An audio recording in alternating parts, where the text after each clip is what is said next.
Pada suatu malam yang sunyi, di tengah kota yang dikepung ketakutan, seorang pemuda berdiri tanpa gentar. Namanya Ali bin Abi Thalib, sosok yang sejak kecil dibesarkan dalam rumah kenabian, namun tak pernah membayangkan bahwa hidupnya kelak akan mengguncang sejarah manusia. Dari keberaniannya menggantikan posisi Rasulullah di malam hijrah, hingga mengangkat pedang di medan Kabar yang membuat langit dan bumi bersaksi. Setiap langkah Ali membawa tanda kekuatan yang tidak biasa. Banyak yang mengatakan, jika keberanian punya nama, maka ia adalah Ali.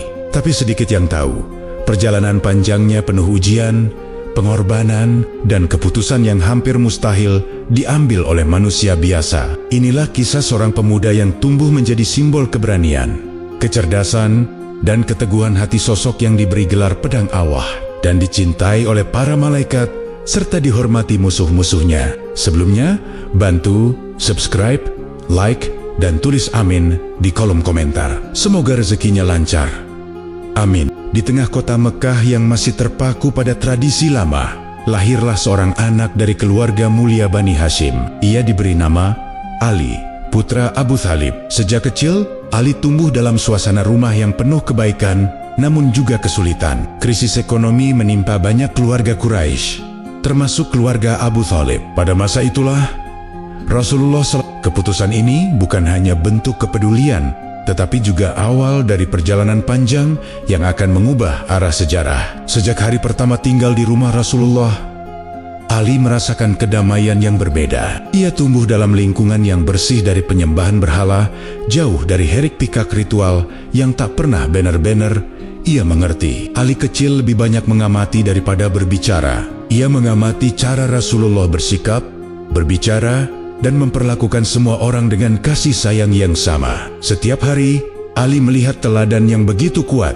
dan tanpa sadar, sifat-sifat itu masuk ke dalam dirinya. Masa kecil Ali bukan masa yang biasa. Ia menyaksikan manusia yang paling jujur dan paling terpuji di kotanya beribadah dengan cara yang belum pernah ia lihat sebelumnya. Rasulullah sering menyendiri, beribadah dengan penuh ketenangan dan fokus, tanpa berhala, tanpa ritual yang rumit. Ali kecil mungkin belum mengerti apa yang sedang terjadi, tapi hatinya merasakan bahwa semua itu mengandung kebenaran yang sangat dalam. Sosok Rasulullah menjadi guru pertama bagi Ali, bukan dengan kata-kata, melainkan dengan contoh hidup yang nyata. Ali tumbuh menjadi anak yang kuat, cerdas, dan berhati lembut. Banyak orang Quraisy mengenalnya sebagai pemuda yang penuh prinsip. Ketika teman-teman seusianya sibuk bermain dan berkelahi, Ali lebih sering membantu pekerjaan rumah atau belajar dari Rasulullah. Ia tumbuh menjadi sosok yang mandiri, namun penuh hormat. Banyak yang tidak menyadari bahwa kedekatannya dengan Rasulullah sedang mempersiapkannya untuk peran besar di masa depan. Hubungan antara keduanya bukan sekadar hubungan antara paman dan keponakan. Ali merasakan bahwa Rasulullah memperlakukannya seperti seorang ayah, guru,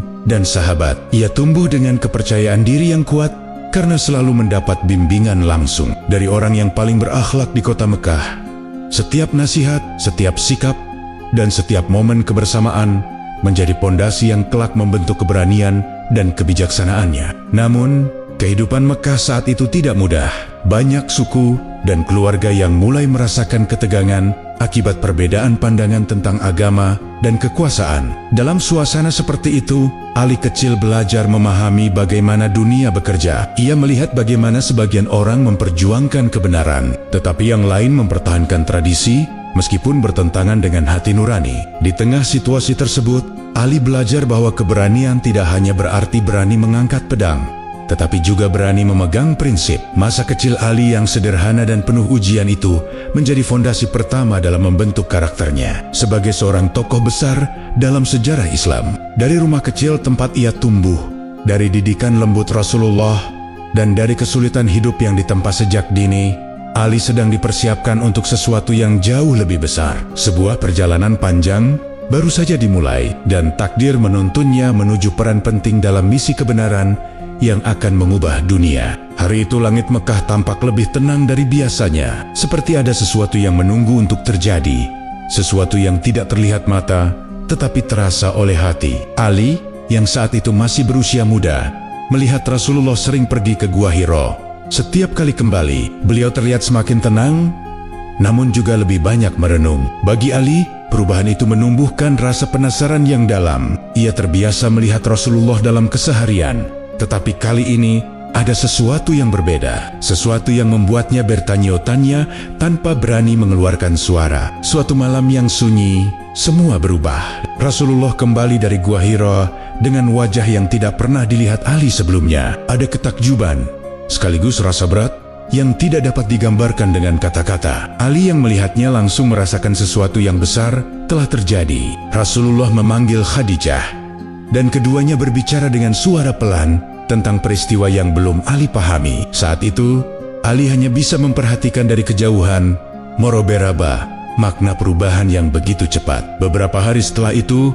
Ali mulai melihat kebiasaan baru yang belum pernah ia saksikan sebelumnya. Rasulullah berdiri dalam keheningan, mengangkat tangan, dan sujud dengan ketenangan yang luar biasa. Tidak ada patung, tidak ada sesajen, tidak ada ritual berhala yang biasa dilakukan kaum Quraisy. Hanya ada doa yang lembut, penuh ketundukan, dan terasa sangat berbeda dari ibadah apapun yang pernah dilihat Ali. Walau tak memahami seluruhnya, hatinya merasakan sesuatu yang sangat benar sedang berlangsung. Suatu ketika, Ali memberanikan diri bertanya, "Wahai Rasulullah, apakah ini ajaran baru?" Rasulullah tersenyum lembut, lalu menjelaskan bahwa ia telah menerima wahyu dari Allah melalui malaikat Jibril. Kata-kata itu membuat Ali terdiam. Ia terlalu muda untuk memahami seluruh maknanya, tetapi cukup dewasa untuk merasakan bahwa kebenaran baru saja turun dari langit. Di momen itulah, untuk pertama kalinya, Ali mendengar tentang Islam secara langsung dari orang yang menerima wahyu. Sejak hari itu, Ali sering menyaksikan Rasulullah dan Khadijah melakukan ibadah bersama dalam kesunyian rumah.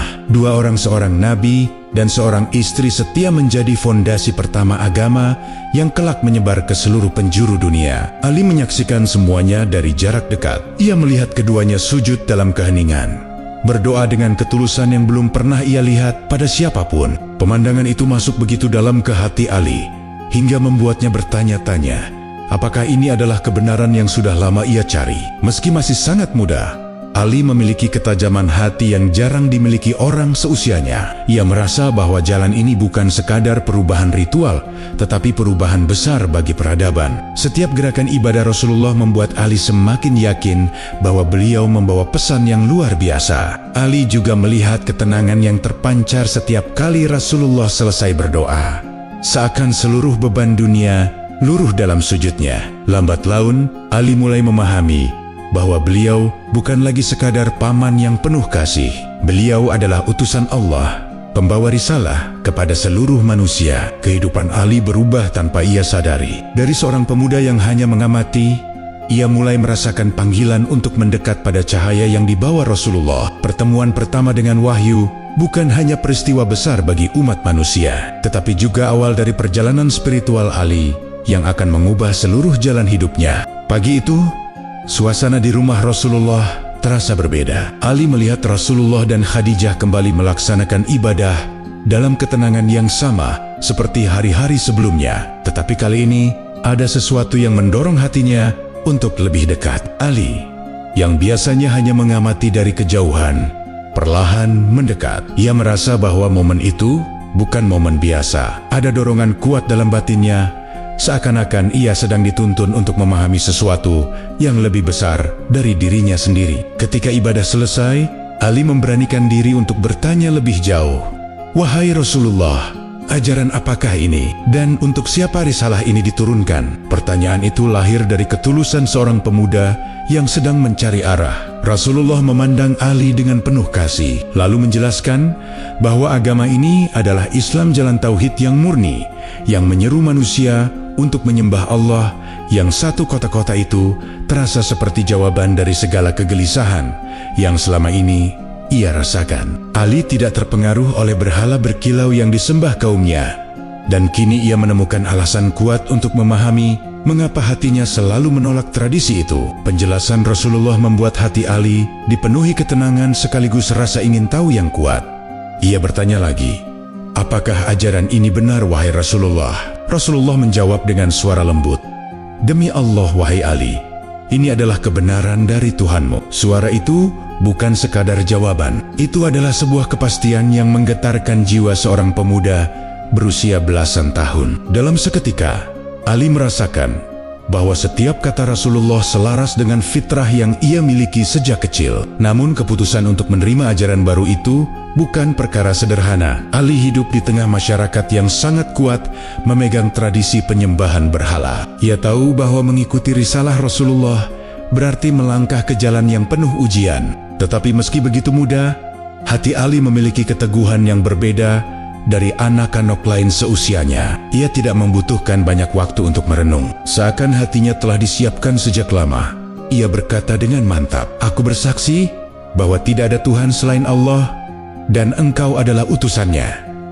Rasulullah tersenyum dengan bangga. Di usia belia Ali menjadi laki-laki pertama yang menerima Islam tanpa ragu. Khadijah telah beriman sebelumnya sebagai wanita, tetapi Ali dengan seluruh masa mudanya memilih kebenaran meski harus melawan arus besar kota Mekah. Keputusan itu, tanpa ia sadari, adalah salah satu titik paling penting dalam sejarah Islam di usia muda. Ia menanggung keberanian yang tidak mampu dilakukan banyak orang dewasa. Sejak hari itu, kehidupan Ali berubah. Ia tidak lagi menjadi sekadar pemuda yang tinggal bersama Rasulullah, tetapi menjadi salah satu pendukung pertama dakwah Islam. Ia membantu Rasulullah dalam segala hal, belajar membaca wahyu, dan memahami makna ibadah yang baru. Hubungan spiritual antara keduanya semakin kuat. Ali merasa bahwa ia telah menemukan sesuatu yang begitu besar hingga tidak mungkin ia tinggalkan. Meskipun harus menghadapi penentangan dari seluruh kota, namun keputusan itu juga memunculkan tantangan baru. Ali harus menyembunyikan keimanannya di awal demi keselamatan dakwah. Mekah saat itu belum menerima perubahan besar ini, dan Ali harus berjalan dalam ketenangan sambil memeluk iman baru yang menguatkan hatinya. Tapi meski harus diam, keberanian Ali telah disematkan dalam sejarah. Pemuda pertama yang menerima risalah yang diturunkan dari langit. Keputusan Ali di usia belia bukan hanya pengakuan iman, tetapi awal dari perjalanan panjang yang menuntut keberanian, kesabaran, dan keteguhan luar biasa. Sebuah langkah kecil dari seorang pemuda yang kelak mengguncang dunia. Setelah Ali memeluk Islam, hidupnya berubah dengan cara yang belum pernah ia bayangkan. Ia kini mengetahui sebuah kebenaran yang tidak diketahui mayoritas masyarakat Mekah. Namun, perubahan itu tidak serta-merta membuat hidupnya lebih mudah. Justru sebaliknya, Ali mulai merasakan tekanan halus yang muncul dari lingkungan sekitar. Mekah adalah kota yang sangat kuat mempertahankan tradisi, dan setiap bisikan tentang agama baru dianggap sebagai ancaman. Ali melihat sendiri bagaimana sebagian tokoh Quraisy mulai curiga dengan perubahan yang terjadi di rumah Rasulullah. Meski dakwah pada masa awal masih dilakukan secara sembunyi-sembunyi, rumor mulai terdengar di pasar-pasar kecil dan sudit-sadit perkampungan. Orang-orang bertanya-tanya, mengapa Muhammad semakin sering menyendiri? Mengapa beberapa orang terdekatnya tiba-tiba berhenti menyembah berhala? Dan mengapa suasana rumah Bani Hashim terasa makin tertutup? Semua tanda-tanda itu belum tampak sebagai ancaman besar, tetapi cukup untuk membuat sebagian tokoh Quraisy gelisah. Ali, meski masih muda, merasakan adanya perubahan dalam tatapan orang-orang ketika ia melewati kerumunan. Sementara itu, Rasulullah terus menyampaikan dakwah kepada orang-orang terdekat. Setiap kali Rasulullah berbicara, Ali duduk di sisi beliau, mendengarkan setiap kata dengan penuh perhatian. Namun, pada saat yang sama, ia mengerti bahwa apa yang dilakukan Rasulullah bisa memicu kemarahan banyak pihak. Mekah bukan hanya pusat perdagangan, tetapi juga pusat ritual berhala. Penyembahan berhala adalah sumber ekonomi dan kekuasaan. Jika ajaran Rasulullah menyebar, semuanya bisa berubah. Ali menyadari betapa besar risiko yang sedang diambil oleh orang yang ia cintai dan hormati. Tanda-tanda konflik semakin terlihat ketika beberapa tokoh Quraisy mulai mencela Rasulullah di depan umum. Mereka menyebut beliau sebagai pemecah umat, pembuat ajaran baru, bahkan penyihir. Ali yang masih sangat muda harus menelan semua hinaan itu dengan perasaan yang sulit ia jelaskan. Ia ingin membela Rasulullah, tetapi ia juga tahu bahwa dakwah belum saatnya diperlihatkan secara terang-terangan. Ali belajar untuk menahan emosi, walaupun kata-kata pedas itu menusuk hatinya. Dari sinilah karakter sabar dan kuat Ali ditempa. Di sisi lain, Ali juga mulai menyadari bahwa keberaniannya akan diuji. Ia sering melihat pertemuan-pertemuan rahasia Rasulullah dengan para sahabat awal lainnya. Ada ketegangan di mata mereka, tetapi juga keteguhan yang tidak bisa dipatahkan. Ali terlalu muda untuk terjun langsung dalam persoalan besar, tetapi ia cukup dewasa untuk merasakan atmosfer konflik yang semakin dekat. Ia memahami bahwa segala sesuatu tidak akan lagi sama. Kebenaran yang mereka anut akan memecah tradisi lama, dan itu berarti benturan tidak bisa dihindari. Ali juga sering mengamati Abu Thalib, ayahnya, yang menjadi tameng utama Rasulullah. Meski belum memeluk Islam, Abu Thalib melindungi Rasulullah sepenuh hati. Tapi Ali tahu bahwa dukungan tersebut tidak akan mampu meredam kemarahan Quraisy selamanya. Ia melihat kelelahan di wajah ayahnya setiap kali kabar sarkasme, ancaman, atau tekanan baru muncul. Dalam diam, Ali menguatkan tekadnya bahwa suatu hari ia akan berdiri di garis depan untuk melindungi risalah yang ia yakini kebenarannya. Bayangan konflik mulai menjalar ke seluruh penjuru kota. Orang-orang mulai membicarakan ajaran baru ini dengan nada ketakutan dan kebencian. Namun bagi Ali, semua itu hanya memperkuat keyakinannya bahwa jalan yang ia pilih adalah jalan yang benar. Hatinya yang masih muda mulai merasakan bahwa gelombang besar sedang datang dan ia harus siap menghadapinya. Sebuah fase baru akan dimulai, dan ujian demi ujian menanti di depan. Hari-hari berlalu, dan perubahan di Mekah semakin nyata. Jumlah orang yang menerima Islam perlahan bertambah.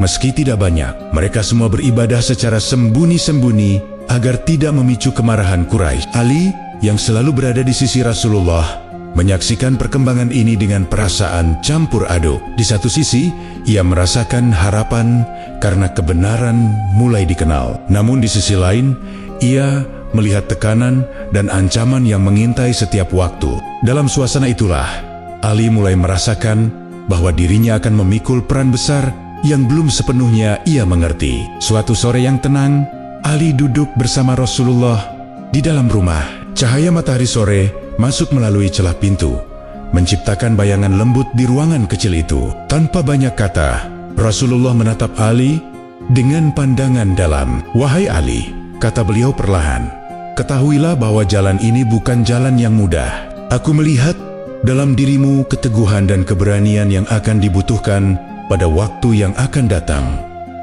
Ali terdiam. Ia tidak sepenuhnya memahami maksud kata-kata itu, tetapi ia merasakan beratnya makna yang tersimpan. Rasulullah jarang berbicara dengan cara yang seberat itu. Biasanya beliau menjelaskan sesuatu dengan lembut. Tetapi kali ini ada sesuatu yang berbeda. Seakan beliau sedang memberi isyarat tentang masa depan Ali. Anak muda itu terpaku tanpa menjawab. Ia merasakan sesuatu di dadanya, sebuah campuran antara tanggung jawab, rasa hormat, dan kesadaran bahwa takdirnya sedang dipersiapkan oleh langit. Kata-kata Rasulullah itu kemudian tersimpan dalam hatinya untuk waktu yang lama. Tidak lama setelah itu, tekanan Quraisy meningkat. Mereka mulai menertawakan, menghina, bahkan mengintimidasi para sahabat yang terlihat mengikuti ajaran baru ini. Sejumlah orang mulai merencanakan gangguan secara lebih serius. Ali menyaksikan semua itu dan mulai memahami apa yang dimaksud Rasulullah. Jalan Islam bukan jalan yang aman, tetapi meski baru menginjak usia remaja, Ali tidak pernah goyah. Bahkan ketika momen sebayanya merasa ketakutan, Ali tetap berdiri tegak. Dalam berbagai pertemuan kecil dakwah, Ali sering menjadi orang yang paling tenang. Ia mendengarkan nasihat Rasulullah tentang kesabaran, keteguhan, dan kesiapan menghadapi cobaan. Rasulullah sering menyebutkan bahwa setiap nabi dan umatnya harus melewati ujian sebelum kemenangan datang. Ali menyimpan semua pelajaran itu, seakan hatinya tahu bahwa suatu hari ia akan membutuhkannya. Ia belajar bahwa keberanian bukan hanya soal mengangkat pedang, tetapi soal tetap teguh saat dunia memaksamu untuk mundur. Tanda-tanda besarnya peran Ali juga muncul melalui sikap para sahabat lain. Meski Ali masih sangat muda, mereka melihat kecerdasan dan kecepatan berpikirnya. Dalam banyak kesempatan, ia mampu menangkap maksud Rasulullah lebih cepat dari orang lain. Ia tidak banyak berbicara, tetapi ketika ia berbicara, kata-katanya menggambarkan kedewasaan yang melebihi usianya. Semua itu membuat banyak sahabat memandangnya dengan hormat. Di tengah tekanan yang semakin besar, Ali mulai merasakan bahwa hidupnya tak lagi sama seperti dulu. Ia bukan lagi seorang anak yang hanya mengikuti jejak pamannya. Ia kini menjadi salah satu pondasi yang menopang dakwah Islam yang masih rapuh. Meskipun ia tidak tahu persis bagaimana masa depannya, ia menerima semuanya dengan hati yang tenang. Pesan Rasulullah tentang masa depan tetap terpatri kuat dalam benaknya. Ia tahu bahwa hari-hari penuh ujian akan datang, dan ia siap menghadapi semuanya meski dengan tubuh yang masih sangat muda. Ali tidak menyadari bahwa takdir sedang mendekatinya perlahan. Tidak lama lagi, ia akan terlibat dalam misi yang jauh lebih besar dari yang ia bayangkan. Dan dari sinilah, perjalanan itu dimulai dari pesan tersirat seorang nabi kepada pemuda yang telah dipilih oleh langit. Tekanan Quraisy semakin hari semakin keras. Mereka tidak lagi hanya mencemooh, tetapi mulai merencanakan tindakan yang membahayakan keselamatan para pengikut Islam. Dalam suasana mencekam itu, turun perintah kepada Rasulullah untuk berhijrah ke Yatsrib, kota yang kelak dikenal sebagai Madinah. Perintah itu menjadi titik perubahan besar bagi umat Islam. Namun sebelum Rasulullah dapat meninggalkan Mekah, ada rencana gelap yang mulai disusun oleh para pembesar Quraisy. Mereka bersepakat untuk mengepung rumah Rasulullah pada malam tertentu, dan pada saat yang tepat menyerang beliau secara serentak agar tidak ada satupun suku yang dapat menuntut balas. Berita tentang rencana ini sampai kepada Rasulullah melalui wahyu. Saat itulah keputusan yang sangat berat harus dibuat. Rasulullah harus meninggalkan rumah itu tanpa diketahui siapapun, sementara seseorang harus tinggal di tempat tidurnya untuk mengelabui para pemburu yang siap membunuh. Rasulullah memanggil Ali, yang saat itu baru memasuki usia muda, tetapi telah memiliki keberanian dan keteguhan jauh melebihi usianya. Dengan suara tenang namun dalam, Rasulullah berkata, "Wahai Ali, aku memiliki amanah besar untukmu malam ini." Ali menatap beliau tanpa ragu. Ia sudah tahu bahwa apapun yang diminta Rasulullah, ia akan menerimanya. Tetapi ia tidak menduga bahwa tugas itu akan menempatkan dirinya dalam bahaya yang begitu besar. Rasulullah menjelaskan rencana Quraisy dan meminta Ali untuk tidur di tempat beliau malam itu. Ali terdiam sesaat, bukan karena takut, tetapi karena menyadari betapa besar risiko yang akan ia tanggung. Ia tahu bahwa para pembunuh akan datang tanpa ragu, dan jika mereka menemukan dirinya di tempat tidur itu, nyawanya akan menjadi taruhannya. Namun tanpa mengajukan satupun syarat, Ali menjawab, "Jika itu perintahmu, wahai Rasulullah, aku siap." Kata-kata itu lahir dari keyakinan, bukan keberanian kosong. Malam itu menjadi malam yang paling sunyi, sekaligus paling menegangkan dalam hidup Ali.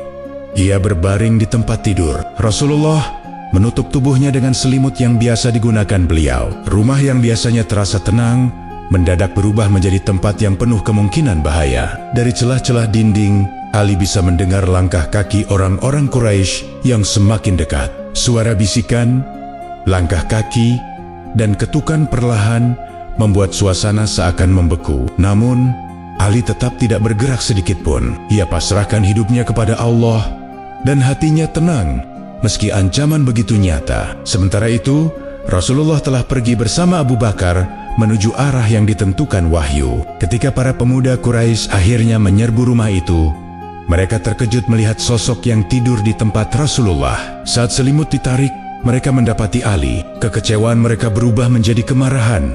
Tetapi Ali tetap tenang. Ia tidak menunjukkan rasa takut. Bahkan ketika mereka menodongkan senjata dan mengancam keras, Ali menjawab setiap ancaman dengan ketegasan bahwa Rasulullah telah pergi dan tidak dapat mereka sentuh lagi. Malam itu, keberanian Ali bukan hanya tindakan heroik. Itu adalah pengorbanan yang menyelamatkan dakwah Islam dari kehancuran. Tindakan seorang pemuda yang rela mempertaruhkan nyawanya untuk melindungi misi kenabian. Peristiwa ini kelak menjadi salah satu bukti nyata mengapa Ali dianggap sebagai salah satu tokoh paling berani dan paling setia kepada Rasulullah. Hijrah Rasulullah berjalan lancar berkat pengorbanan itu, dan Ali berhasil menjalankan amanah besar yang diberikan kepadanya. Namun ujian bagi Ali tidak berhenti di sana. Perjalanan baru sedang menunggu, dan perannya dalam sejarah akan semakin besar. Setelah hijrah ke Madinah, kehidupan Ali berubah sepenuhnya. Ia tidak lagi berada dalam kota yang menolak kebenaran, tetapi di tengah masyarakat yang siap menerima ajaran Rasulullah. Namun suasana itu tidak berarti kehidupan menjadi lebih mudah. Ancaman Quraisy tetap menghantui, dan ketegangan antara Mekah dan Madinah semakin memuncak. Di tengah kondisi itu, wahyu turun yang memperbolehkan umat Islam membela diri. Dan dari sinilah perjalanan Ali memasuki babak baru, babak di mana keberaniannya diuji di medan perang. Perang Badar menjadi pertempuran besar pertama umat Islam. Jumlah pasukan Muslim hanya sedikit, sekitar 300 orang, sedangkan Quraisy datang dengan kekuatan lebih dari 1.000 orang, lengkap dengan perlengkapan tempur terbaik. Perbandingan kekuatan ini membuat banyak orang terdiam, tetapi tidak dengan Ali. Meskipun masih sangat muda, semangatnya berkobar. Ia tahu bahwa angka tidak menentukan kemenangan jika Allah berada di sisi mereka. Pada malam sebelum pertempuran, suasana perkemahan Muslim dipenuhi renungan dan doa. Ali duduk tak jauh dari Rasulullah, memperhatikan beliau berdoa dengan penuh kesungguhan. Ada ketenangan yang memancar di wajah Rasulullah, dan itu menular kepada Ali. Ia merasakan keyakinan yang tidak bisa digoyahkan oleh jumlah musuh atau senjata yang mereka bawa. Ali menguatkan tekadnya bahwa esok hari ia akan berjuang segenap jiwa. Ketika matahari terbit dan dua pasukan berdiri saling berhadapan, langkah pertama pertempuran dimulai dengan duel 1 lawan 1 tradisi perang bangsa Arab. Dari pihak Quraisy maju 3 pendekar tangguh, Utbah, Syaibah, dan Walid. Mereka adalah para pejuang yang namanya ditakuti di seluruh jazirah. Rasulullah memanggil Ali, Hamzah, dan Ubaidah untuk maju sebagai lawan mereka. Momen itu menegangkan, tetapi Ali tidak menunjukkan keraguan. Ia melangkah ke depan dengan kepercayaan diri yang membuat banyak orang terpana. Dalam hitungan detik, pertempuran pun pecah. Ali menyerang Walid dengan kecepatan yang mengejutkan. Pedangnya bergerak laksana kilat, dan dalam satu tebasan yang tepat, ia berhasil menundukkan lawannya. Para sahabat bersorak, sementara pasukan Quraisy terkejut melihat pemuda-muda yang mampu menaklukkan salah satu pendekar terbaik mereka. Itu adalah kemenangan besar bagi pasukan Muslim.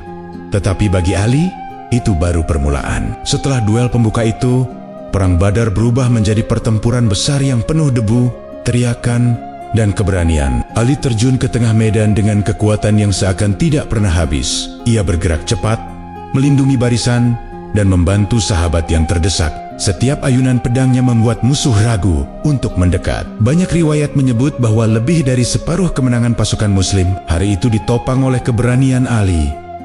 Ia berperang seakan seluruh tubuhnya digerakkan oleh keyakinan murni. Saat pertempuran berakhir, kemenangan berada di pihak Muslim. Banyak musuh yang tumbang, sementara pasukan Islam hanya mengalami sedikit kerugian. Rasulullah memandang Ali dengan bangga, mengetahui bahwa pemuda itu telah memperlihatkan keberanian yang tidak dimiliki banyak orang yang lebih tua. Di Badar, Ali bukan hanya menjadi pejuang muda, ia muncul sebagai simbol kekuatan dan keteguhan iman. Perang Badar menandai lahirnya Ali sebagai salah satu pedang terkuat Islam.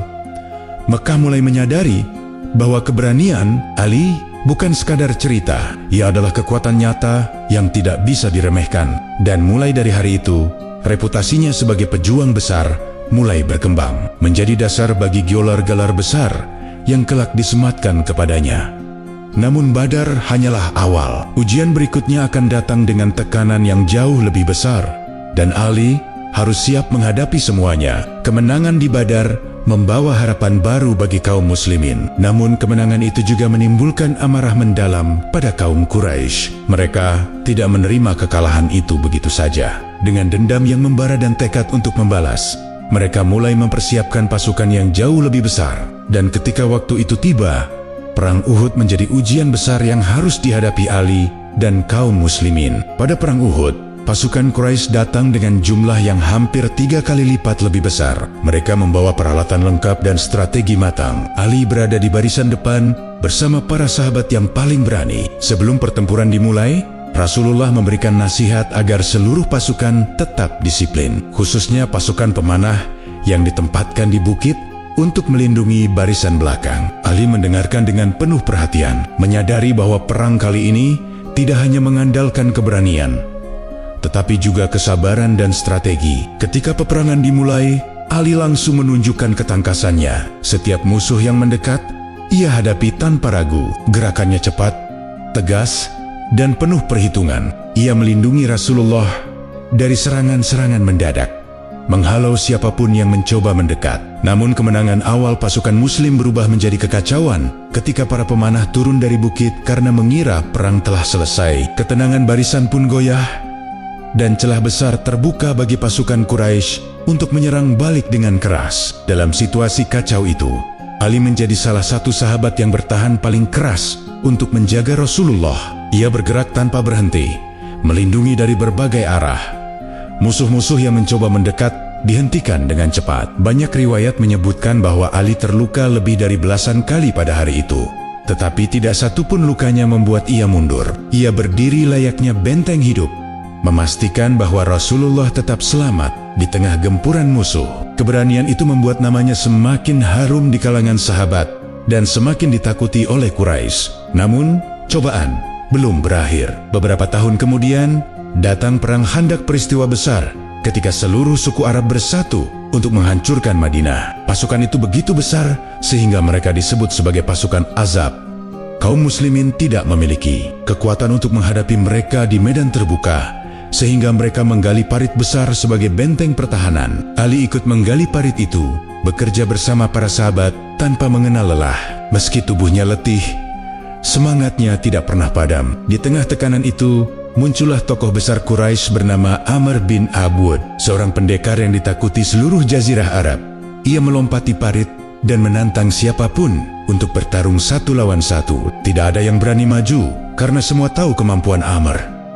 Namun Ali berdiri dan meminta izin kepada Rasulullah untuk menghadapi tantangan itu. Meskipun usianya masih muda, keberanian Ali melampaui semua sahabat di barisan itu. Rasulullah mengizinkannya, dan Ali maju dengan tekad yang membara. Pertarungan itu menjadi salah satu duel paling terkenal dalam sejarah Islam. Amr menyerang dengan kekuatan besar, tetapi Ali mampu menghindar dengan kelincahan yang mengejutkan. Setelah beberapa gerakan, Ali berhasil menjatuhkan Amr, membuat seluruh pasukan Azab terkejut dan gentar. Kemenangan Ali dalam duel itu mengubah arah pertempuran dan menghancurkan moral musuh. Dari Uhud hingga Khandaq, Ali menunjukkan bahwa keberaniannya bukan hanya di atas pedang, tetapi juga di dalam hati. Ia tidak hanya kuat secara fisik, tetapi juga teguh dalam iman dan kesetiaan. Kedua perang besar itu bukan hanya ujian bagi kaum muslimin, tetapi juga babak penting yang membentuk karakter Ali sebagai pejuang besar yang kelak akan dikenal sebagai pedang Allah. Setelah serangkaian perang besar, kaum muslimin kini menghadapi tantangan baru yang sangat menentukan: penaklukan benteng Kabar. Kabar adalah wilayah yang dipenuhi benteng-benteng kuat, dijaga oleh pasukan yang terlatih dan dikenal tangguh. Mereka memiliki perlengkapan perang lengkap, jumlah besar, serta posisi strategis yang sulit ditembus. Bahkan, para pendekar terbaik di Jazirah Arab pun segan menghadapinya. Namun Islam harus menghadapi mereka karena ancaman dari benteng itu semakin nyata dan membahayakan Madinah. Rasulullah memimpin pasukan Muslim menuju Kabar, dan Ali termasuk dalam barisan utama. Suasana perjalanan terasa berat, tetapi penuh keyakinan. Sesampainya di Kabar, para sahabat melihat betapa besar dan tingginya benteng-benteng itu. Mereka menyadari bahwa perang ini bukan seperti perang-perang sebelumnya. Ini adalah perang ketahanan, kekuatan fisik, dan keberanian mental. Hari pertama dan kedua, pasukan Muslim mencoba merebut beberapa benteng kecil, namun benteng utama tetap berdiri kokoh. Pada malam menjelang pertempuran besar, Rasulullah berkata kepada para sahabat, "Besok aku akan menyerahkan panji kepada seseorang yang mencintai Allah dan Rasul-Nya dan dicintai Allah dan Rasul-Nya." Para sahabat mulai bertanya-tanya, siapa yang dimaksud? Banyak di antara mereka berharap menjadi orang itu. Namun keesokan harinya, Rasulullah memanggil nama yang sudah dikenal karena keberaniannya, Ali bin Abi Thalib. Saat itu, Ali sedang mengalami sakit mata, tetapi Rasulullah meniupkan doa dan mengusap matanya hingga sembuh seketika. Setelah itu, beliau memberikan panji kemenangan ke tangan Ali. Para sahabat melihat momen itu sebagai tanda besar. Jika panji kemenangan diserahkan kepada Ali, berarti pertempuran hari itu akan menjadi sangat penting. Ali maju bersama pasukan menuju gerbang besar benteng Kabar. Di sana berdiri seorang pendekar besar bernama Marhab, terkenal karena kekuatan fisik dan keahlian bertarungnya. Ia mengenakan baju besi lengkap dan bersyair penuh kepercayaan diri, menyatakan bahwa ia adalah pendekar yang tak terkalahkan. Suasana menjadi menegang. Ali maju dengan langkah mantap, Dan dengan suara tenang, ia menjawab syair itu dengan syairnya sendiri. Tanda bahwa ia siap untuk bertarung. Pertarungan pun dimulai. Marhab menyerang dengan kekuatan penuh. Pedangnya menghantam seperti badai. Namun, Ali mampu mengelak dengan gerakan cepat yang terlatih. Dalam beberapa kali benturan, suara logam terdengar keras. Tetapi Ali tetap tidak mundur. Ketika melihat celah, ia menebaskan pedangnya dengan kekuatan yang jarang dimiliki seseorang seusianya. Tebasan itu tepat sasaran, membuat Marhab tumbang seketika. Kemenangan itu menggemparkan seluruh pasukan Khaybar. Moral mereka runtuh, sementara semangat pasukan Muslim melonjak tinggi. Ali tidak berhenti di situ. Ia melanjutkan serangan dengan kekuatan yang mengejutkan banyak orang. Bahkan dalam riwayat terkenal, Ali mencabut pintu gerbang benteng dengan tangannya sebagai perisai, menunjukkan kekuatan luar biasa yang tidak dapat dijelaskan manusia biasa. Aksi itu menjadi simbol keberanian dan kekuatan yang membuat namanya melambung. Pada hari itu kemenangan besar diraih. Benteng Khaybar satu persatu jatuh ke tangan kaum muslimin, dan Ali menjadi tokoh utama dalam keberhasilan tersebut. Kemenangan di Khaybar mengukuhkan reputasinya sebagai pendekar yang tak tergoyahkan. Dari sinilah lahir gelar yang dikenal sepanjang zaman Asadullah Al-Ghalib, atau Singa Allah yang menang, dan sering disebut pula sebagai pedang Allah karena keberaniannya melindungi risalah Islam. Khaybar bukan hanya kemenangan militer, itu adalah bukti bahwa keberanian Ali bukan sekadar cerita, tetapi kenyataan yang disaksikan ribuan orang. Di medan Khaybar, Ali menapaki puncak keberaniannya, dan sejarah mencatatnya sebagai salah satu pejuang terbesar dalam peradaban manusia. Kemenangan di Khaybar menjadi salah satu momen penting dalam sejarah Islam. Namun, setelah kemenangan besar itu, Ali dan kaum muslimin memasuki babak yang jauh lebih sulit, bukan melawan musuh dari luar, tetapi menghadapi gejolak dari dalam. Setelah Rasulullah semakin tua dan beban dakwah kian besar, ketegangan di antara sebagian kelompok mulai dirasakan. Ali yang selalu berada dekat dengan Rasulullah melihat perubahan ini dengan hati yang gelisah. Ia memahami bahwa ujian terbesar umat kadang bukan datang dari pedang, tetapi dari perbedaan hati dan pandangan. Konflik internal mulai terasa ketika sebagian sahabat berbeda pendapat tentang bagaimana posisi, peran, dan keputusan tertentu harus dijalankan. Rasulullah yang selalu menengahi dengan kebijaksanaan mampu meredam semuanya. Tetapi Ali melihat masalah itu tidak benar-benar hilang. Ia sadar bahwa setelah Rasulullah wafat, perbedaan itu dapat menjadi sumber perpecahan. Namun Ali, dengan sifat rendah hatinya, tidak pernah membanggakan dirinya meski ia memiliki ilmu, kedekatan, dan keberanian yang diakui banyak sahabat. Ketika Rasulullah akhirnya wafat, guncangan besar melanda umat Islam.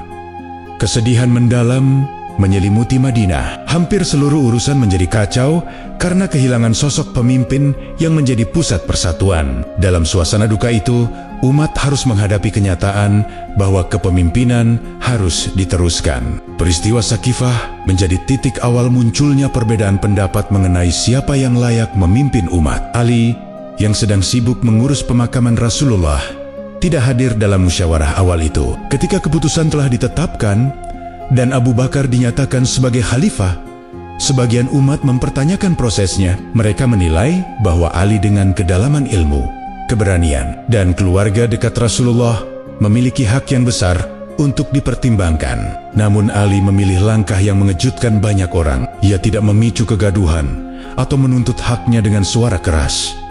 Sebaliknya, ia menahan diri, bukan karena ia tidak mampu, tetapi karena ia lebih memikirkan kesatuan umat daripada ambisi pribadi. Setelah beberapa waktu, Ali mendatangi Abu Bakar dan menyatakan bayatnya sebagai bentuk penghormatan dan dukungan demi menjaga persatuan. Langkah ini memperlihatkan kedewasaan politik dan ketulusan Ali. Banyak orang yang semula bingung akhirnya memahami bahwa Ali tidak melihat jabatan sebagai tujuan. Baginya, menjaga umat Islam tetap bersatu jauh lebih penting daripada memecah belah barisan hanya karena perbedaan pendapat. Namun meski Ali menunjukkan keteguhan itu, bukan berarti konflik berhenti. Perbedaan ide dan cara pandang terus muncul seiring berkembangnya wilayah Islam. Ada kelompok yang merasa langkah-langkah tertentu kurang tepat. Ada yang menilai pemimpin seharusnya begini atau begitu. Di tengah semua itu, Ali selalu tampil sebagai sosok penengah, membawa suara jernih dan penuh hikmah. Ia tidak memihak secara buta kepada siapapun,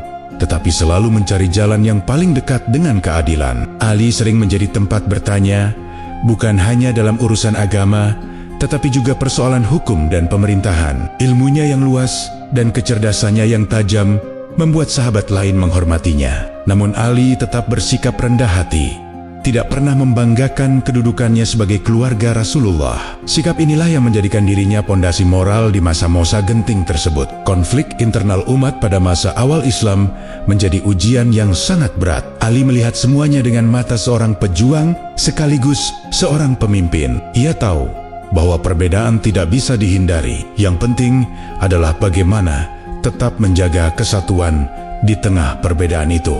Dan dalam fase penting ini, Ali menunjukkan kualitas kepemimpinan yang kelak membuat banyak orang memahami mengapa namanya tetap dijunjung tinggi sepanjang zaman. Setelah masa kepemimpinan Abu Bakar berlalu, tongkat estafet berpindah ke tangan Umar bin Khattab dan kemudian Utsman bin Affan.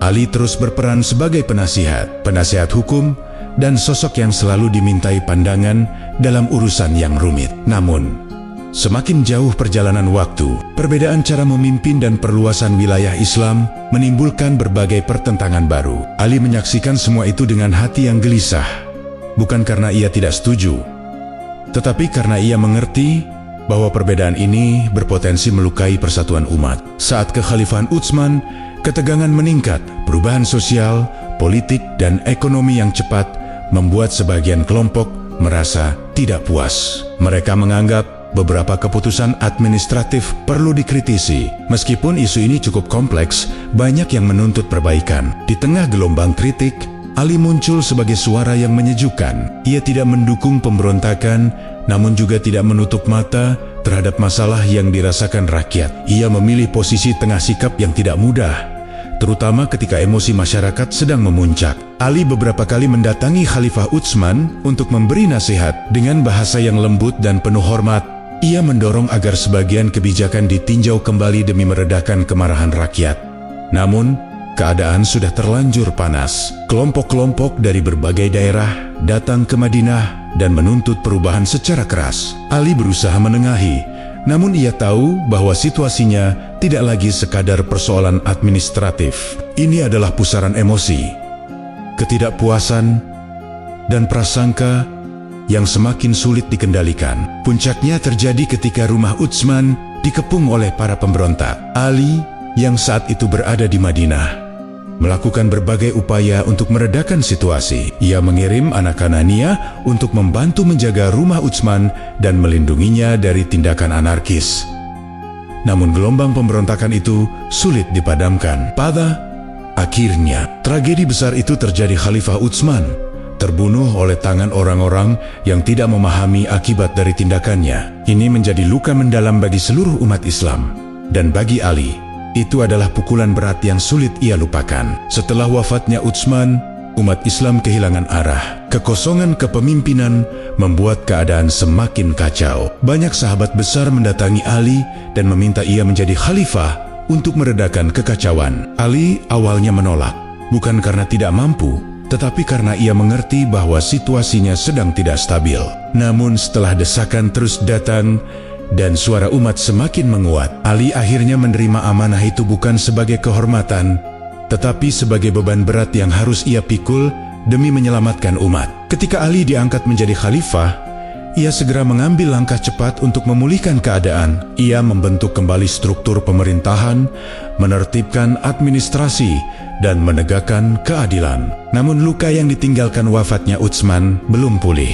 Banyak sahabat besar yang masih membawa rasa sedih, marah, dan salah paham. Sebagian dari mereka menuntut agar pembunuh Utsman segera dihukum. Ali tentu mendukung keadilan, tetapi ia juga tahu bahwa melakukan tindakan turgesejesa di tengah gejolak besar hanya akan memperburuk keadaan. Disinilah kebijaksanaan Ali benar-benar teruji. Ia berusaha menenangkan seluruh pihak, menunda hukuman sampai situasi stabil, dan mengajak semua kelompok berdamai. Namun, tidak semua pihak memahami niat itu. Ada yang menilai Ali menunda keadilan. Ada pula yang berpikir ia terlalu lembut. Padahal, Ali sedang mencoba menyelamatkan umat dari perang saudara yang besar. Pertentangan semakin terlihat dan Ali berada di tengah badai yang tidak ia inginkan. Namun, ia tetap teguh memegang prinsip, menjaga persatuan lebih utama daripada memuaskan amarah sesaat. Pada masa ini, kebijaksanaan Ali bersinar jelas. Ia menunjukkan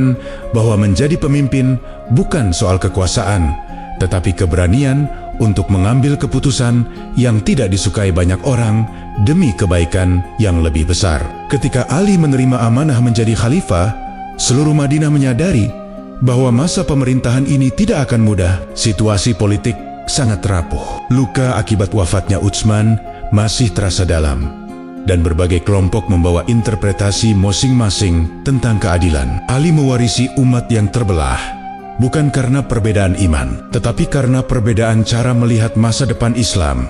Dalam kondisi seperti itu, Ali berdiri sebagai pemimpin yang harus memilih jalan paling sulit, jalan keadilan yang tidak memihak siapapun. Hal pertama yang dilakukan Ali setelah menjadi khalifah adalah merapikan struktur pemerintahan. Ia mengganti sebagian pejabat yang dianggap tidak kompeten, mengembalikan aset negara yang disalahgunakan, dan menegakkan kembali standar keadilan yang pernah dicontohkan Rasulullah. Langkah-langkah ini membuat sebagian kelompok merasa dirugikan, terutama mereka yang terbiasa dengan kemudahan tertentu pada masa sebelumnya. Namun Ali tidak gentar. Baginya, kekuasaan bukan hadiah, melainkan amanah yang harus ditegakkan meskipun pahit. Namun tantangan terbesar Ali bukan berasal dari administrasi negara, tetapi dari kelompok-kelompok yang menuntut keadilan atas wafatnya Utsman. Aisyah, Talha, dan Zubair, tokoh-tokoh besar yang dihormati umat, menganggap pembunuh Utsman harus segera dihukum. Mereka tidak memahami bahwa Ali ingin menunda proses itu demi menenangkan keadaan dan memastikan tidak terjadi perang saudara. Ali berusaha menjelaskan bahwa menghukum pelaku tanpa kontrol yang kuat justru akan memicu kekacauan lanjutan. Sayangnya, niat baik itu tidak diterima oleh seluruh pihak. Ketegangan semakin meningkat ketika sebagian kelompok mulai berkumpul, membentuk barisan sendiri, dan bergerak menuju Bashrah.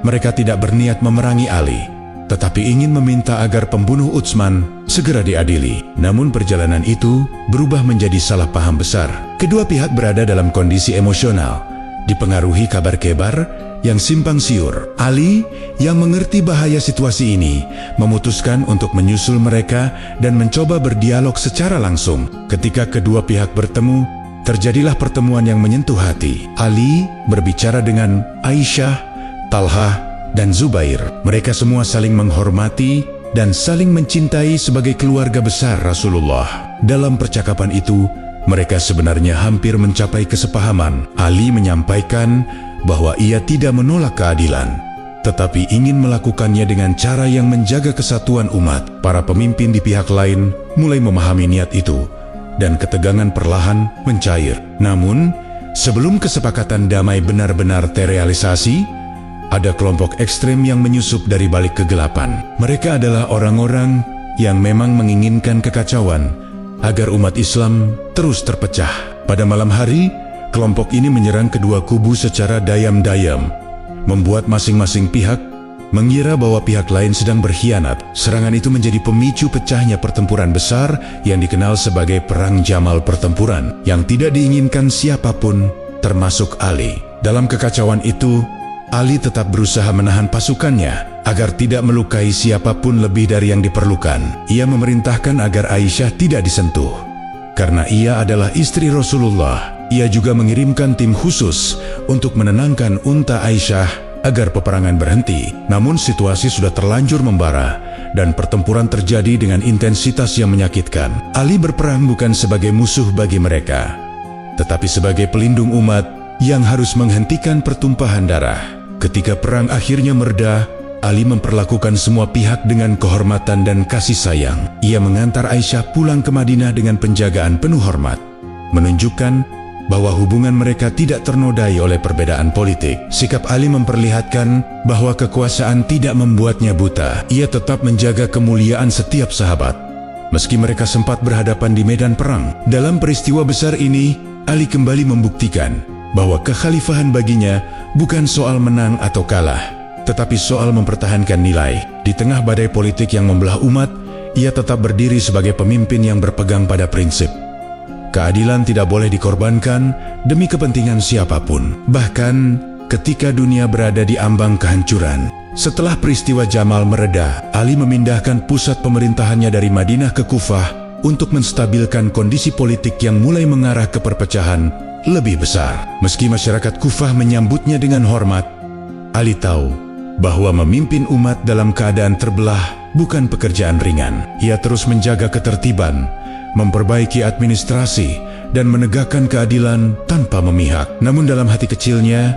Ali memahami bahwa jalan yang sedang ia tempuh semakin berat. Perpecahan yang ditinggalkan oleh peristiwa-peristiwa sebelumnya masih membara di banyak tempat, siap menyala kapan saja. Ali menjalankan pemerintahan dengan penuh komitmen, tetapi ia tidak pernah berhenti mengingatkan para sahabat dan rakyatnya tentang pentingnya persatuan. Di setiap pidatonya, ia selalu menekankan bahwa kekuasaan bukan tujuan, melainkan amanah. Ia mengajarkan bahwa pemimpin harus bersikap adil, bahkan kepada orang yang tidak menyukainya. Kata-katanya tegas namun lembut, menunjukkan kedalaman ilmu dan kebijaksanaan yang membuat banyak orang menghormatinya. Namun, perjalanan tidak berjalan tanpa tantangan. Kelompok-kelompok yang tidak puas dengan keputusan Ali masih bergerak dalam bayang-bayang. Ada yang merasa Ali terlalu lembut, ada yang menilai ia terlalu tegas, dan ada pula yang menuduhnya tidak cepat menghukum para pembunuh Utsman. Di tengah semua itu, Ali tetap tidak berubah. Ia memegang prinsip bahwa segala tindakan harus didasari kebenaran, bukan tekanan atau kemarahan sesaat. Keputusan-keputusannya kadang tidak menyenangkan sebagian pihak, tetapi Ali tidak pernah berkompromi dengan keadilan. Meski tekanan politik semakin keras, Ali tetap dikenal sebagai pemimpin yang dekat dengan rakyat. Ia berjalan di pasar tanpa pengawal, memastikan harga tetap stabil. Ia duduk bersama rakyat kecil, mendengar keluhan mereka tanpa memandang status. Baginya, menjadi khalifah tidak berarti hidup jauh dari rakyat. Ia ingin memastikan bahwa setiap warga muslim merasakan kehadiran pemimpin yang adil, bukan hanya melihat simbol kekuasaan dari kejauhan. Sikap rendah hati ini membuat banyak orang semakin mencintainya. Di balik semua tugas beratnya, keluarga menjadi sumber kekuatan bagi Ali.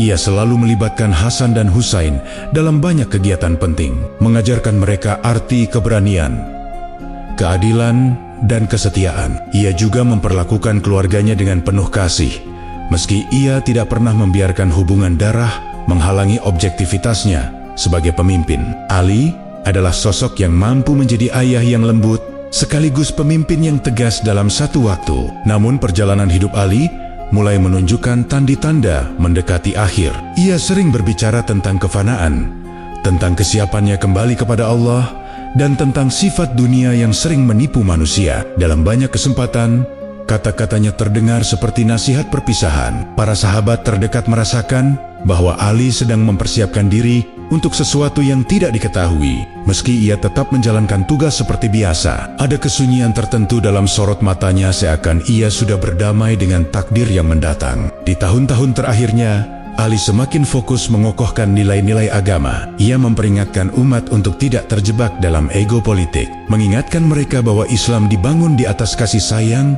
keadilan, dan persaudaraan. Namun di luar cahaya kepemimpinan itu, kelompok ekstrem bernama Khawarij mulai menyimpan kebencian yang tak terkendali. Mereka menuduh Ali tidak menjalankan hukum dengan benar dan memandangnya sebagai penghalang bagi ambisi mereka. Kebencian itu tumbuh dalam bayang-bayang malam, menyiapkan peristiwa besar yang akan mengguncang umat. Hari-hari terakhir Ali terasa tenang dari luar, namun penuh gejolak dari dalam. Ia tetap mengajar, tetap menegakkan hukum, dan tetap menjadi ayah serta pemimpin yang bijaksana. Tetapi takdir sudah mendekat. Sebuah bayangan gelap mengikuti setiap langkahnya, menunggu waktu yang tepat untuk muncul. Ali, yang sejak muda hidup dalam keberanian tanpa batas, kini berjalan menuju fase terakhir yang akan memperlihatkan keteguhan jiwanya, sekali lagi bukan di medan perang, tetapi di jalan kehidupan yang biasa. Malam itu, udara di Kufah terasa lebih hening dari biasanya. Seakan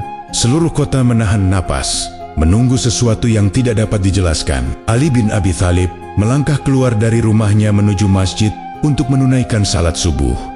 Langkahnya tenang, meski beberapa hari terakhir firasatnya semakin kuat. Ia pernah berkata kepada para sahabat dekatnya, "Demi Allah, kepala ini akan berlumur darah dan janggut ini akan basah olehnya. Namun meski firasat itu terus menghampiri, Ali tidak pernah menghentikan tugas Tagusnia sebagai pemimpin umat. Di tengah perjalanan menuju masjid, Ali disapa oleh para sahabat dan warga Kufah yang menghormatinya. Meskipun banyak tantangan politik mengiringi masa kekhalifahannya, kecintaan rakyat biasa terhadap Ali tidak pernah pudar. Mereka melihatnya sebagai pemimpin yang adil, sederhana, dan dekat dengan umat. Ali melangkah dengan tenang, seakan ia tahu bahwa setiap tapak langkahnya mendekatkan dirinya pada takdir yang telah lama ditetapkan langit. Sementara itu, di sisi lain kota, seorang lelaki dari kelompok Khawarij bernama Abdurrahman bin Muljam telah merencanakan penyerangan. Ia menganggap Ali sebagai penghalang bagi pandangan ekstrem kaumnya. Dalam pikirannya, ia meyakini bahwa membunuh Ali adalah bentuk ibadah. Kebencian itu mengalahkan akal sehatnya. Selama beberapa malam, ia mengintai Masjid Kufah, menunggu waktu yang tepat untuk melancarkan serangan. Malam itu, ia berdiri di dalam kegelapan, memegang pedang yang telah dilumuri racun mematikan. Ali memasuki masjid dengan langkah penuh ketenangan. Sejumlah sahabat sudah berkumpul dan bersiap memulai salat. Ali mengucapkan kalimat takbir yang lembut, membuat suasana masjid terasa semakin damai. Namun, di balik ketenangan itu, ada pandangan gelap yang menunggu momen untuk menyerang. Ketika Ali bersujud, bin Muljam melompat keluar dari bayangan, mengayunkan pedangnya dengan keras ke arah kepala Ali. Tebasan itu mengenai kening Ali dan menyebabkan luka dalam yang langsung mengucurkan darah. Masjid Kufah sontak dipenuhi teriakan. Sebagian sahabat berusaha menangkap penyerang itu, sementara yang lain segera mengangkat Ali dengan panik. Dalam kondisi terluka berat, Ali tidak menampakkan kemarahan. Ia memandang para sahabat dengan mata yang masih jernih dan berkata, "Jangan biarkan Kufah tenggelam dalam pertumpahan darah. Jika aku hidup, aku akan memutuskan hukum atasnya. Jika aku pergi, perlakukan ia sebagai manusia." Kata-kata itu membuat semua yang berada di sekitar terdiam. Bahkan dalam kondisi kritis, Ali tetap memikirkan keadilan, bukan balas dendam. Ali dibawa pulang ke rumahnya. Hasan dan Husain menangis melihat keadaan ayahnya. Namun Ali dengan suara lemah namun tegas menenangkan mereka. "Anak-anakku," katanya, "dunia ini akan berakhir, tetapi kebenaran tidak akan pernah hilang." Ucapan itu membuat mereka semakin tersadar bahwa ayah mereka sedang berada di ambang perpisahan. Ali meminta agar penyerangnya tidak disiksa dan diberi makanan layak selama masa penahanan. Sikap ini memperlihatkan betapa luas hatinya bahkan kepada orang yang berusaha membunuhnya. Berhari-hari, Ali bertahan dalam kondisi kritis. Rasa sakitnya sangat berat, tetapi wajahnya tetap tenang. Ia meminta keluarganya untuk bersabar dan mengingatkan mereka bahwa kehidupan dunia hanyalah perjalanan sementara menuju kehidupan yang kekal. Sementara itu, rakyat Kufah menangis di depan rumahnya, memohon agar Allah menyelamatkan pemimpin mereka. Namun takdir berkata lain. Pada hari ketiga setelah serangan itu, Ali menghembuskan napas terakhirnya. Suasana Kufah berubah menjadi lautan duka. Umat Islam kehilangan pemimpin besar, seorang pejuang sejati dan manusia mulia yang hidupnya penuh keberanian dan kebijaksanaan. Kematian Ali bukan sekadar kehilangan seorang khalifah, tetapi hilangnya cahaya kebijaksanaan yang selama ini menerangi umat di tengah gelapnya konflik. Malam itu, Kufah menyaksikan kepergian seorang pemimpin yang tegas tetapi penuh cinta. Ali bin Abi Thalib telah menyelesaikan amanahnya dan wafatnya menandai awal dari perjalanan baru umat Islam, perjalanan yang akan terus diwarnai oleh nilai-nilai yang Ali tinggalkan sepanjang hidupnya. Wafatnya Ali bin Abi Thalib meninggalkan duka mendalam bagi umat Islam. Di Kufah, Madinah, hingga pelosok wilayah Islam lainnya, kabar itu menyebar seperti petir. Banyak yang tidak percaya bahwa sosok yang selama ini menjadi penopang keadilan dan keberanian telah tiada. Namun yang lebih kuat dari kesedihan adalah gelombang kesadaran tentang betapa berharganya warisan yang ia tinggalkan. Ali tidak hanya meninggalkan jabatan, tetapi meninggalkan nilai yang menggetarkan hati generasi demi generasi. Para sahabat yang mengenal Ali sejak muda tahu bahwa ia adalah pribadi yang tidak pernah memisahkan ilmu dari akhlak. Kata-kata hikmahnya tercatat dalam sejarah, membentuk fondasi bagi ilmu fikih, akhlak, dan kepemimpinan. Setiap nasihatnya seolah membawa kedalaman makna yang membimbing umat pada berbagai zaman. Ia berkata, nilai seseorang ditentukan oleh apa yang ia lakukan ketika tidak ada yang melihat. Kalimat-kalimat seperti ini menjadi cahaya di tengah gelapnya konflik dunia. Warisan Ali tidak hanya berupa kata-kata, ia juga meninggalkan teladan keberanian yang tidak pernah berlebihan. Ia berperang ketika harus berperang, tetapi selalu mengutamakan perdamaian. Ia tidak tertarik pada kekuasaan, meski menjadi pemimpin adalah hak yang bisa ia tuntut kapan saja. Ia lebih memilih ketenangan umat daripada kemenangan pribadi. Inilah salah satu alasan mengapa namanya dihormati baik oleh kawan maupun lawan. Sikapnya terhadap masu-masu politik pun menunjukkan kematangan moral yang tinggi. Ketika menghadapi kelompok yang berbeda pandangan, Ali tidak pernah menanggapi dengan kebencian. Bahkan kepada penyerangnya sendiri, ia memerintahkan agar pelaku diberi makanan yang layak. Banyak generasi setelahnya menjadikan sikap ini sebagai pelajaran besar tentang bagaimana menegakkan keadilan tanpa kehilangan kemanusiaan. Selain keberanian dan kebijaksanaannya, Ali meninggalkan warisan besar dalam dunia ilmu. Banyak tokoh besar setelahnya merujuk pada Ali dalam menetapkan prinsip keadilan, logika argumentasi, hingga adab berdebat. Ia dikenal sebagai sosok yang mampu menjelaskan hal rumit dengan bahasa sederhana, namun tetap tajam dan bernilai tinggi. Salah satu warisannya yang paling terkenal adalah kumpulan surat dan pidatonya, yang menjadi referensi penting dalam literatur Islam klasik. Tak hanya itu, Ali juga meninggalkan keturunan mulia melalui Hasan dan Husain. Keduanya menjadi simbol keberanian, keteguhan, dan kesucian nilai. Dari jalur inilah banyak tokoh besar lahir, menyebarkan nilai yang telah ditanamkan Ali. Kepribadian mereka menjadi bukti nyata bahwa keberanian dan kesalehan dapat diwariskan melalui keteladanan. Bukan hanya nasab, melalui keturunan ini pula cerita tentang Ali terus hidup. Bukan hanya sebagai sejarah, tetapi sebagai inspirasi moral bagi umat manusia. Kepribadian Ali yang begitu seimbang, teguh tetapi lembut, berani tetapi bijaksana membuat dirinya dicintai berbagai kelompok dalam Islam.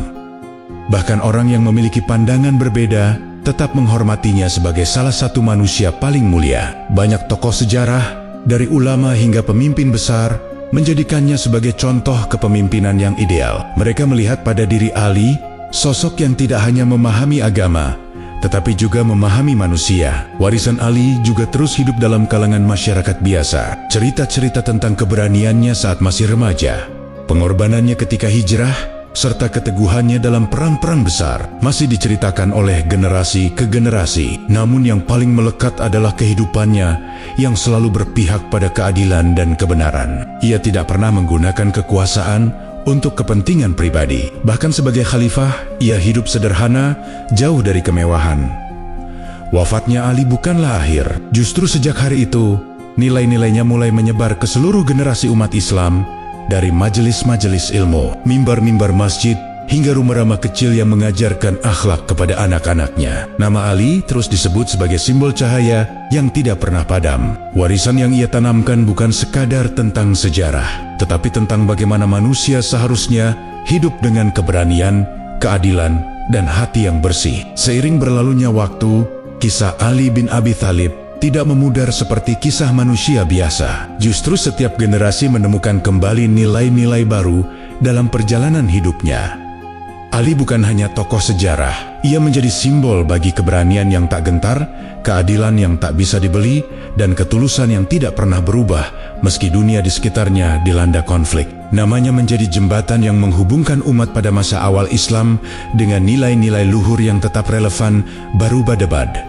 Kemudian, bagi para ulama, Ali adalah sumber ilmu yang tidak pernah kering. Kata-kata hikmahnya menjadi pedoman yang tak lekang oleh zaman. Pidato, surat, dan petuahnya dikaji di berbagai belahan dunia. Banyak ulama besar mengakui bahwa kedalaman logika, kecerdasan, dan ketajaman penjelasan Ali memberi pijakan bagi disiplin ilmu yang berkembang setelahnya. Barang siapa mengenal dirinya, maka ia mengenal Tuhannya.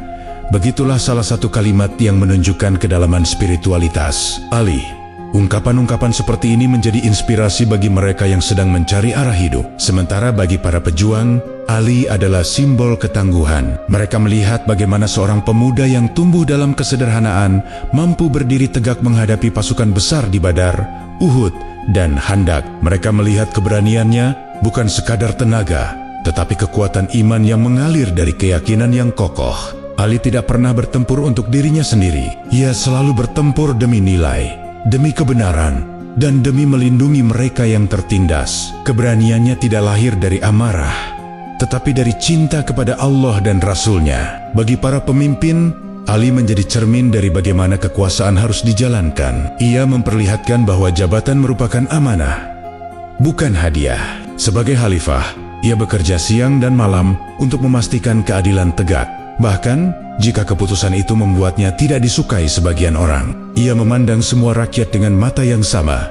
tidak membedakan yang kuat dan yang lemah. Nilai kepemimpinannya dianggap sebagai teladan ideal bagi mereka yang mengemban tanggung jawab besar. Bagi rakyat kecil, Ali adalah figur yang dekat dan dapat dirasakan. Cerita-cerita sederhana tentang dirinya, bagaimana ia memadamkan lampu saat ada tamu, agar tidak membedakan pelayanan antara pejabat dan rakyat biasa, atau bagaimana ia membawa sendiri gandum untuk janda-janda dan anak yatim, menjadi bukti nyata sisi kemanusiaannya. Kisah-kisah seperti ini terus diceritakan di setiap rumah, majelis, dan pertemuan, membuat Ali hadir dalam keseharian umat Islam, bukan hanya dalam buku sejarah.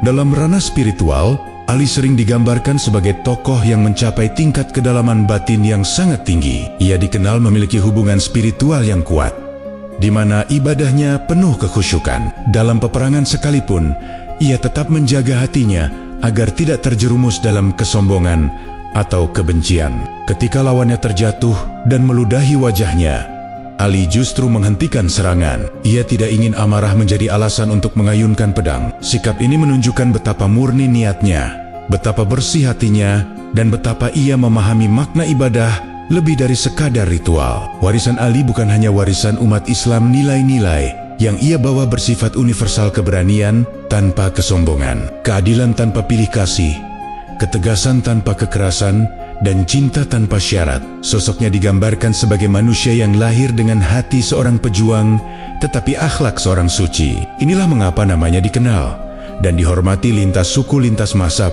dan lintas zaman. Kini, berabad-abad setelah wafatnya, Ali tetap hidup dalam ingatan umat sebagai cahaya yang tidak pernah padam. Langit mengenalnya sebagai hamba yang taat, bumi mengenangnya sebagai pemimpin yang adil, dan manusia mengenangnya sebagai sosok yang memberikan teladan terbaik tentang bagaimana menjalani hidup sebagai hamba, sebagai sahabat, sebagai ayah, dan sebagai pemimpin. Ali bin Abi Thalib bukan hanya bagian dari sejarah. Ia adalah inspirasi abadi yang mengingatkan setiap generasi bahwa kebenaran tidak pernah mati dan bahwa keberanian sejati selalu lahir dari hati yang bersih.